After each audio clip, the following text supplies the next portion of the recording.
Good afternoon, everyone. I'm Muriel Bowser. I'm the mayor of Washington, D.C., and I'm here to provide a briefing on the city's readiness for the holiday of the 4th of July holiday and the weekend leading up to it. I am joined by members of my public safety team, the Chief of Police, Peter Newsham, the Chief of the Fire and Emergency Medical Service, Gregory Dean, the Director of Homeland Security and Emergency Management, Brian Baker, as well as I thought I saw Jennifer Smith, who is the Director of the Forensics Lab for the District of Columbia. And I think we're expecting also Director Holmes, who is our 911 and 311 Director.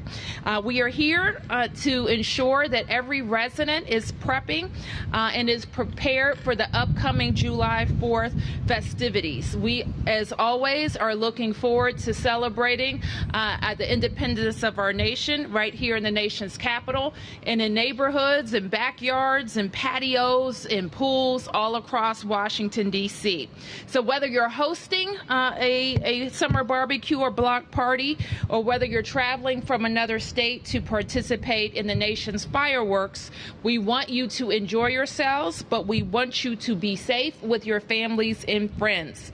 I should also note that we are joined by members of our fire department, and immediately behind me and all around me are members of our cadet class, and they get to graduate next week on July 7th. So recognize them and give them a big round of applause.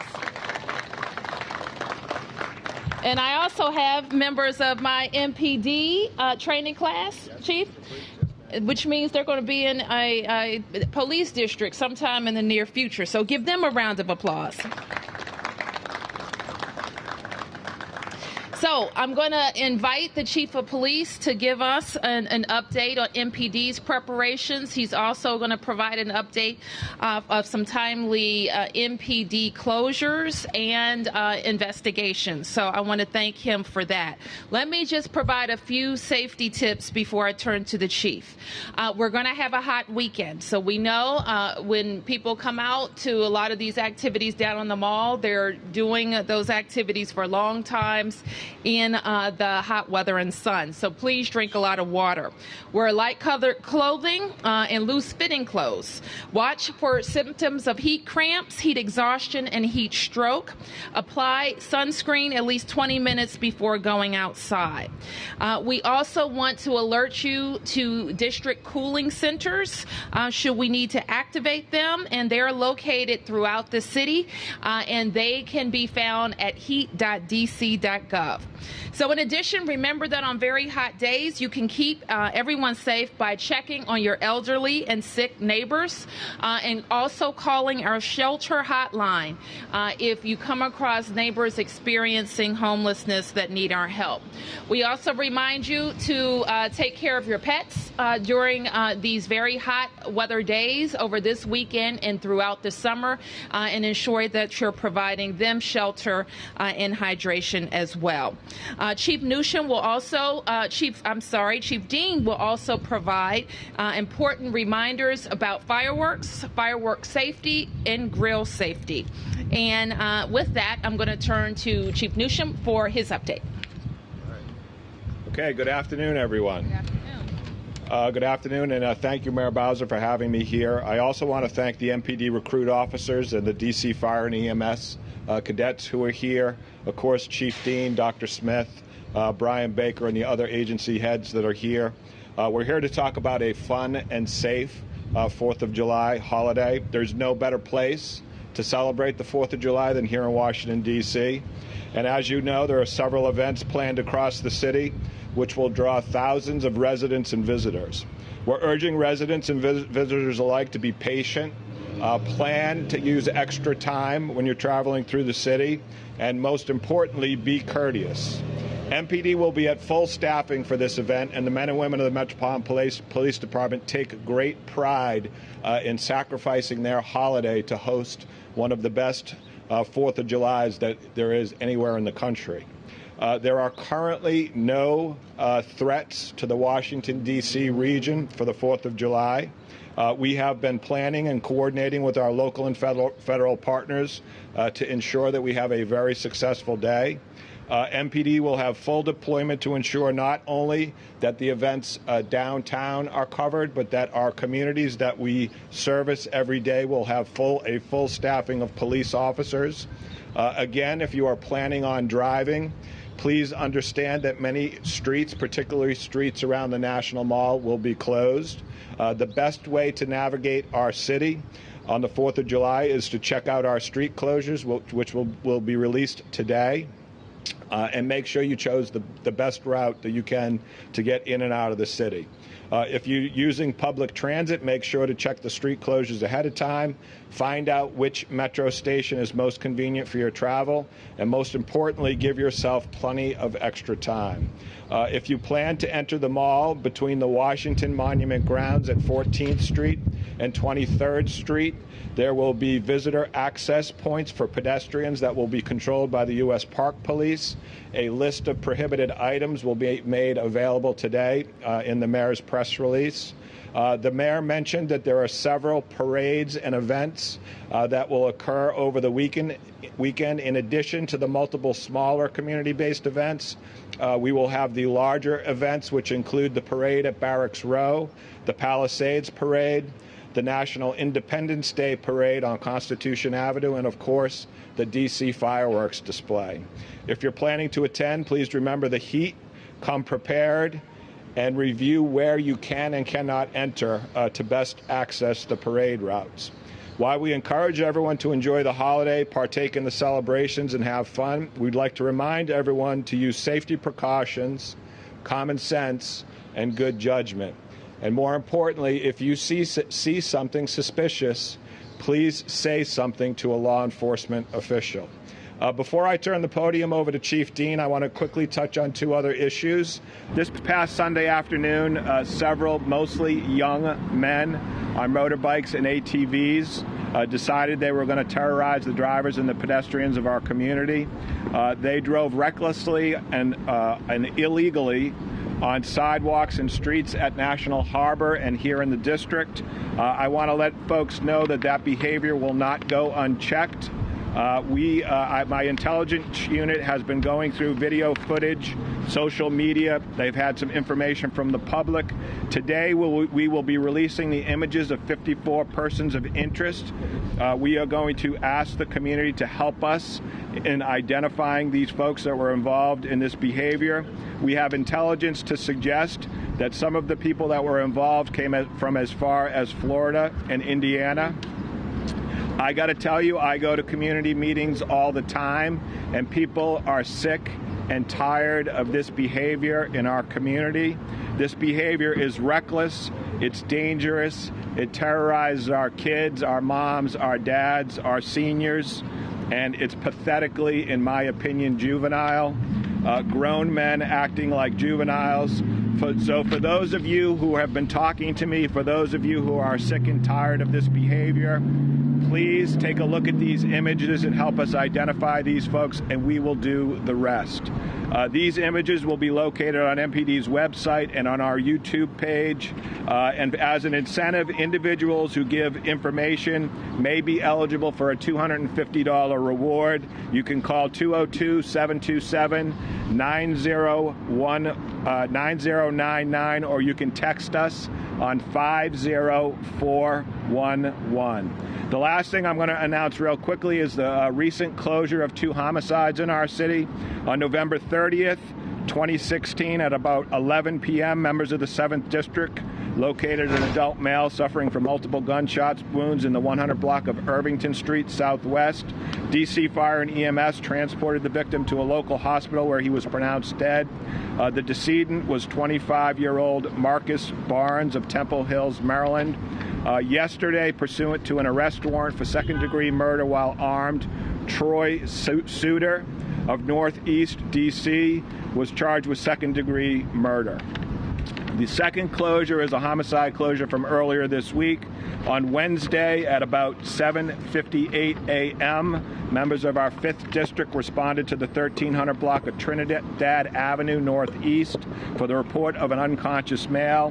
When they got there, they located 29-year-old Michael Vest, suffering from apparent blunt force trauma.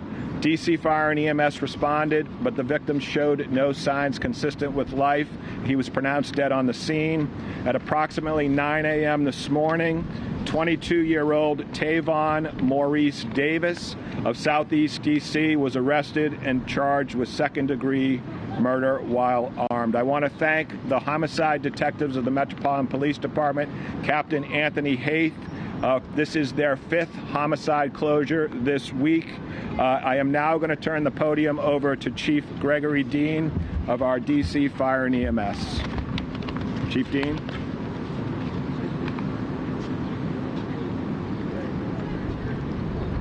Good afternoon, and thank you, Mayor Bowser, and everyone for joining us. Along with our honored guests, we're also joined by Engine 3 and the cadet class of 19. Thank you, Engine 3.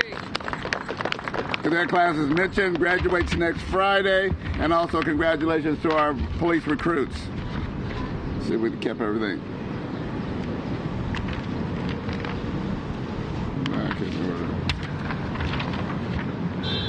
Well, happy 4th of July to everyone. Thank you, Chief. We're here to talk safety to ensure that everyone does not only enjoy the 4th, but the days to follow without injury and our property loss.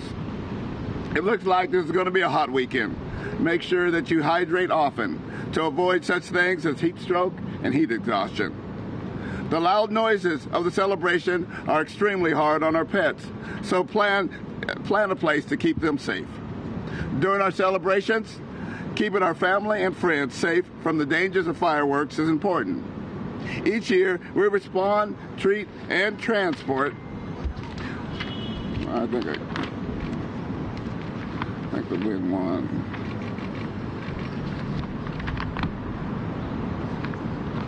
Okay, let's see if the wind can stop winning. And according to the Consumer Property Safety Commission, the wind is winning.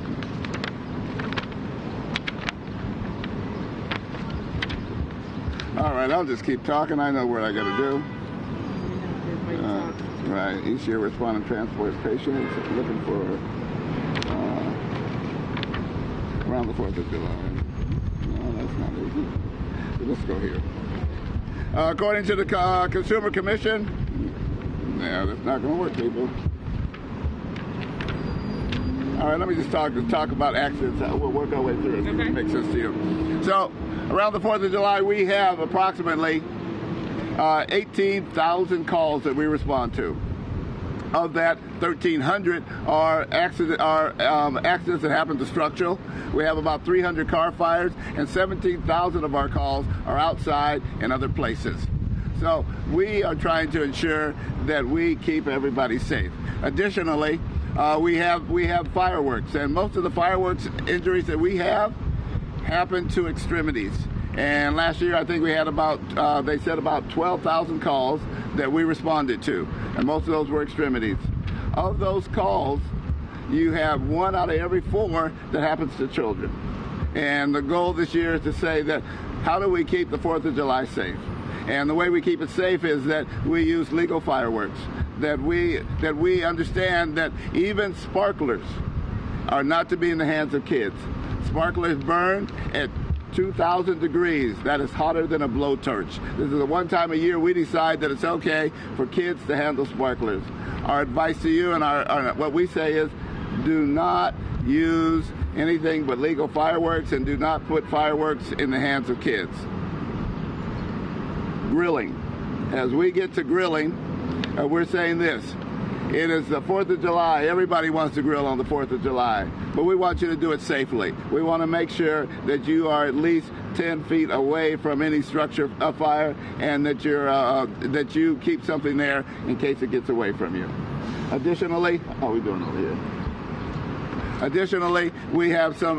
We want to make sure that we say some closing parts that says this: hydrate, hydrate, hydrate. We want to make sure that you are keeping your pets safe, that you are checking on the elderly and elderly relatives and neighbors periodically to make sure they're doing all right. Use only legal fireworks and use them safely.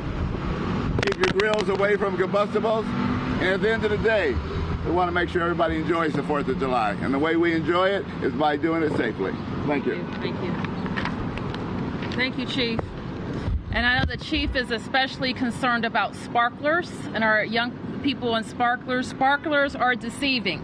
You heard them talk about it. They look fun, they're bright, they make noise. That's the perfect magnet for a child, right?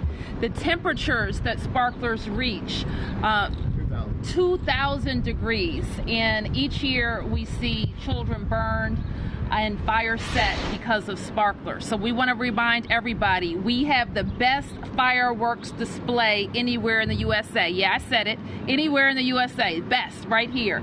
Your families can enjoy right down on the National Mall.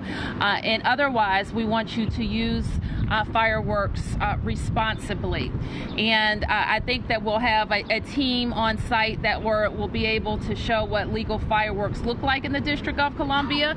And I think we know what they don't look like. If they're shooting off in the air, they're illegal. If they sound like a bomb, they're illegal. If they come in a little box that you buy at a licensed fireworks stand in the district, then you could probably use those. And we ask that you are mindful of that. Chief, I also wanted to thank you and the fire department for your heroic efforts this past weekend in responding to a 3-alarm fire on Peabody Street, where many people were evacuated safely. Fire damage was contained, but our thoughts and prayers continue to be with the family of the resident that we did lose in that fire, but everyone else who is trying to pull things together this holiday weekend. So we're going to have a display from the fire department on safe grilling techniques.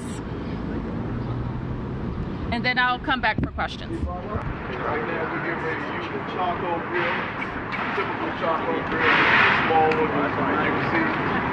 We've already set the charcoal in place. We have our PVC lighter fluid and typical charcoal. That's what it's actually nice to buy the product.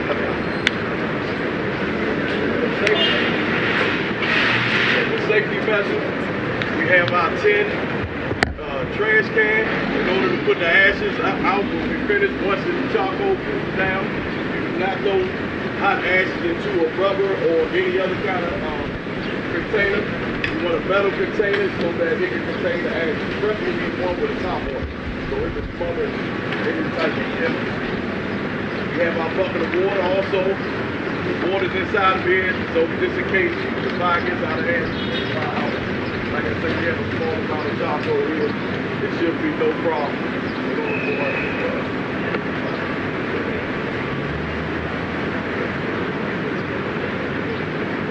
I'm going to put just a small amount of nitrogen fluid on here.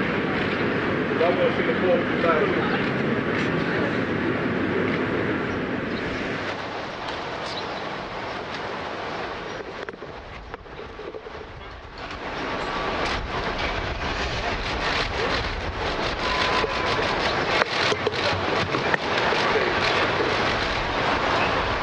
Actually be 10 feet from all combustible surfaces. This is for residential purposes or wherever you're grilling at. You shouldn't have to grill next to anything that's combustible that can catch on fire. That way the flames will not affect any type of material. Also, whenever you're grilling and you're using lighter fluid and things of that nature, you see how high the fire went up. You want to make sure that the fire burns down to the charcoal level before you start putting the grill top on and you start cooking. You don't want the fire to be too high. No, it's got enough lighter fluid on it. Once you get it started, that's it. Just let the charcoal do its thing. It'll burn down until you see the white part. You don't want to add charcoal fluid while the grill is burning because that can cause a whole lot. It can flash over and cause a whole lot of problems. Also, you do not want to put a grill on a balcony people who have apartment complexes or condos, you're not supposed to have one of these grills on your balconies. It's against the law in the District of Columbia. So you don't want to do that. And those that have patios in residential neighborhoods where you have backyards, like I said, you want to be 10 feet away from any type of combustible material. And while this is grilling now, we have our grill. We've already cleaned it. You want to make sure there's no soot on top of the grill before you start, so that there won't be any more embers. And you set your grill on top of there.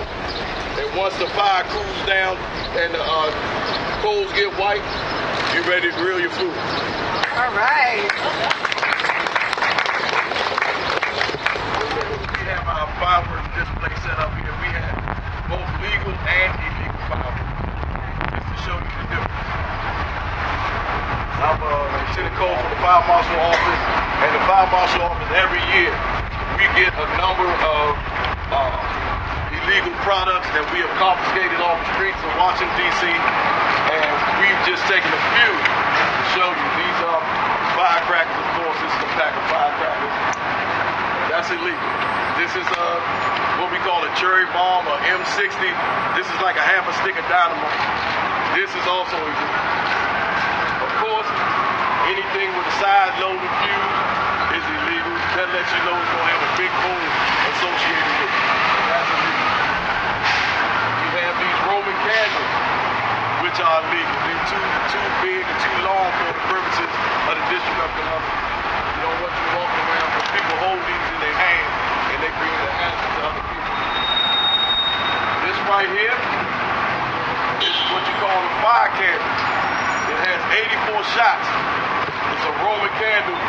You're supposed to put it in the ground and set it off. This is a very explosive firework. People walk around with these and shoot people with it in bad scenarios. This is also illegal in the District of Columbia. These are not good products. What we have here, these are good fireworks.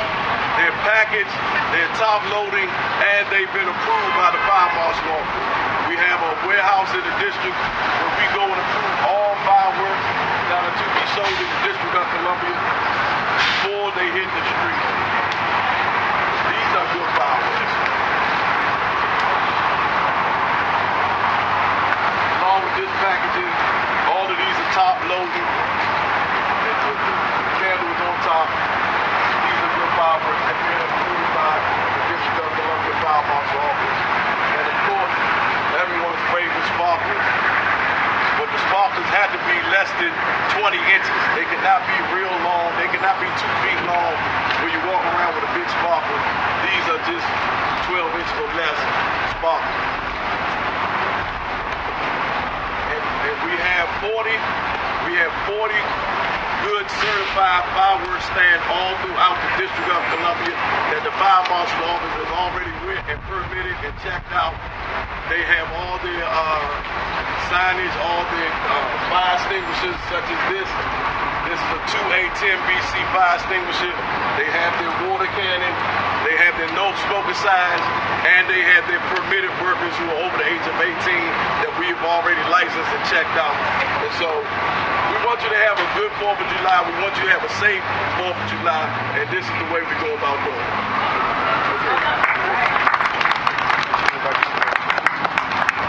Okay, we could take a few questions.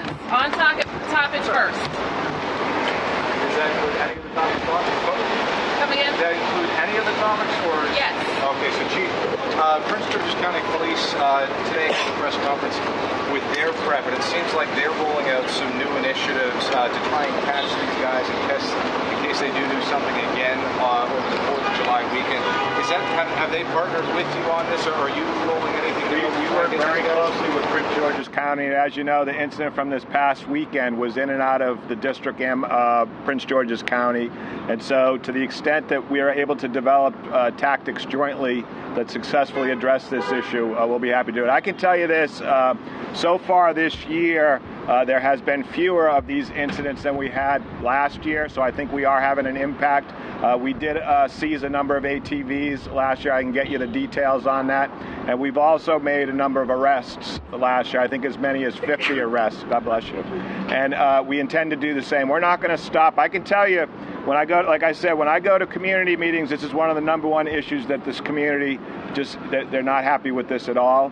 And so I'm urging the community to take a look at these images. And the other thing I would say to the community too, if you're in a safe position and you see something like this happening and you can take a photograph, do that. Send it to us and we'll do the rest. Anyone else? Can you talk about how you can prevent any terror-related incidents? Like pickpockets or anything like that? Yeah, we will be prepared. We don't talk about that specifically in public because, people who may want to do harm to the District of Columbia are also listening. But we are aware of the potential threat of vehicle attacks to any of the events that we have in the city. And we have prepared in depth to make sure that that doesn't happen in our community. Number of staffing that you guys have? It will be everybody. Chief, every year you demonstrated the illegal fireworks, but in my house I hear stuff popping all the time. This is a police question. Oh, yeah. Because I hear stuff popping around my house every year. So what happens when if it pops, it's illegal, right? Yeah, we urge our people in their community, if they see this illegal stuff, to give us a call, and we will out there. We work with Chief Dean prior to the 4th of July to make as many seizures as we can, and we do actually a very good job of seizing them. But anyone who's been here in the District of Columbia on the 4th of July knows that we obviously don't get them all, but it's not for lack of effort.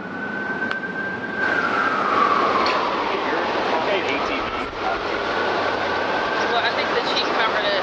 Additional question on ATVs is we want people to stop doing this illegal activity in our city. We know that these vehicles are being stored in and out of our city, and I'm pretty sure moms and dads around this region don't want to see their young people's faces on the evening news. So we're encouraging them to make sure that those vehicles aren't being stored on their properties. Our gas station owners, we're encouraging them not to allow big groups of people. If they see that type of activity, they should call law enforcement to let them know as well. And we just want everybody to be safe. The bottom line is, at some point or other, we're either a motorist or a pedestrian. And when people drive recklessly on vehicles that weren't meant for the street, it puts everyone in danger. Yes, anything else? All right, Sam. We have to ask questions from here, right? Yes. The new rule? Okay. Well, I have a question about Police District 7, Ward 8. ANC Commissioner Absalom Jordan said that they have had an inordinate amount of shootings in their area, and they want you to organize some sort of community meeting so they can try to deal with it. Well, we're concerned about any level of violent crime in our city, Sam. I think you know that. And we have been fortunate over this first half of this year and all of last year to drive down crime in our city, and especially violent crime. We do recognize that we have pockets around the city where we see too many illegal guns and where we have seen too many shootings. And so the police chief and all of MPD is focused on how we're getting those illegal guns. But we're also focused on the non-law enforcement aspects of stopping that crime. And so if we get more people involved in the opportunities that we're making available, we think that we can see some change. All right, thank you.